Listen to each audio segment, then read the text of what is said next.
So parent అంటే prayer నేర్పండి, and ఏ అంటే యాక్సెస్లో ఉండండి, ఆర్ అంటే రిక్రియేషన్కి అందించండి, అలాగే ఈ అంటే ఎడ్యుకేట్ చేయండి, ఎన్ అంటే న్యూట్రిషన్ ఫుడ్ ఇవ్వండి, మంచి పోషక విలువలు కలిగినటువంటి ఆహారాన్ని ఇవ్వండి. ఏదంటే అది చెత్త పెట్టకండి.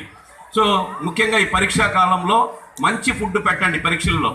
ఏదంటే అది బోండాలు, నూనె పదార్థాలు, మసాలా పదార్థాలు, రాత్రి మిగిలిన పదార్థాలు పిల్లలకి పెట్టద్దు.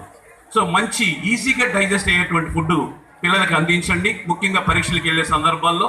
కాబట్టి మంచి న్యూట్రిషన్ ఫుడ్ ఉంటే శరీరం సౌష్ఠంగా తయారవుద్ది. సౌష్ఠంగా తయారైనటువంటి శరీరంలో ఆరోగ్యవంతమైనటువంటి మైండ్ ఉంటుంది. A sound mind in a sound body అంటారు. సో సౌండ్ బాడీ ఉంటే సౌండ్ మైండ్ కూడా ఉంటుంది. సౌండ్ మైండ్ మీన్స్ ఆరోగ్యవంతమైనటువంటి మెదడు. సో ఫైనల్లీ టీ అంటే టూరిస్ట్. సో